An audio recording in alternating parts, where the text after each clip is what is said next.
Naquela semana, a casa parecia mais viva do que nunca. Meu marido insistira que o amigo de infância dele, o Daniel, passasse alguns dias conosco. Ele precisava desligar do trabalho, disse. Concordei, claro, afinal, ele sempre fora gentil comigo, um daqueles homens tranquilos, com um sorriso sereno e um olhar que parecia escutar antes de falar.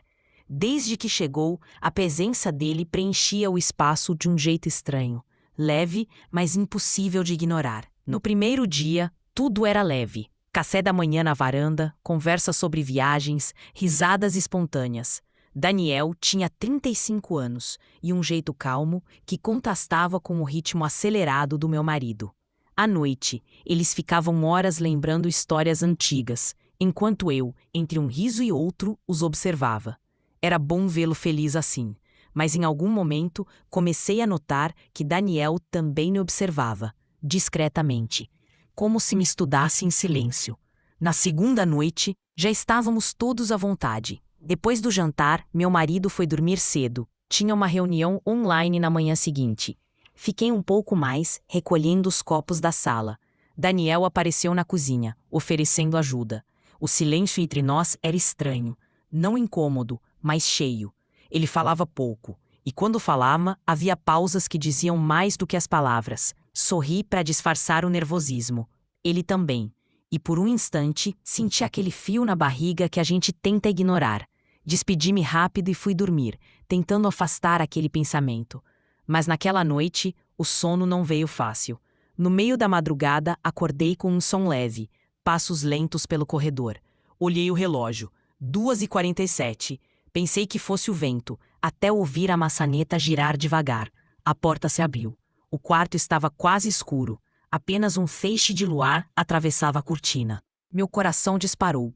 Daniel, sussurrei, tentando entender o que acontecia.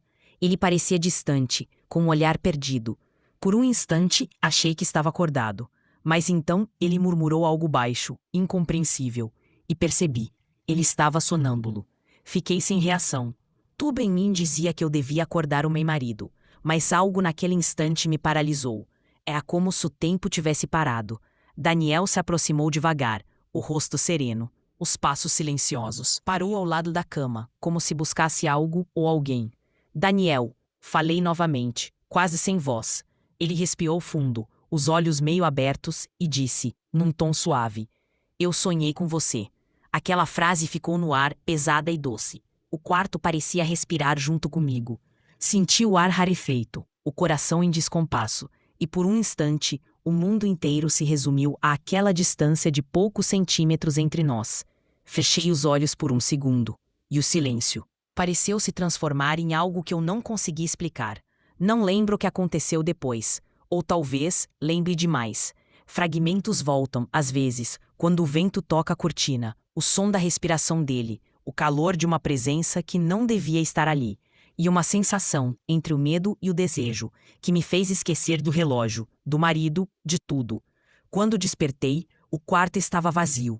O sol já entrava pelas frestas, e o travesseiro ao meu lado parecia mais frio que o normal. Fiquei imóvel por alguns minutos, tentando entender se tinha sonhado. Mas o cheiro dele ainda estava ali, e isso era real demais para ser imaginação. Na manhã seguinte, ele evitou meus olhos. O clima entre nós era outro, nem distante, nem próximo demais. Meu marido falava animado sobre o café, sem perceber nada. E eu, em silêncio, observava Daniel mexer o açúcar na xícara, distraído.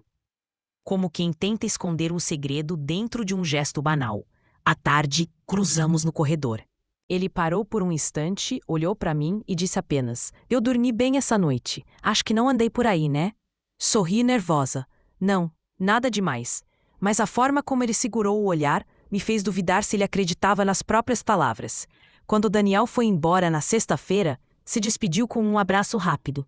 Meu marido brincou, prometendo marcar outra visita. E ele sorriu, mas os olhos ficaram em mim por um segundo a mais. Um segundo que até hoje eu não esqueci. Às vezes me pego pensando se ele lembrava de alguma coisa daquela noite. Ou se fui eu quem sonhou tudo. Mas toda vez que o luar entra pela cortina do quarto, sinto o mesmo arrepio.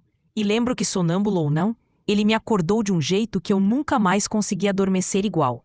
Nem sempre o que nos abala vem do que acontece, mas do que quase aconteceu. E o mais perigoso dos sonhos é aquele que parece real o suficiente para nunca ser esquecido.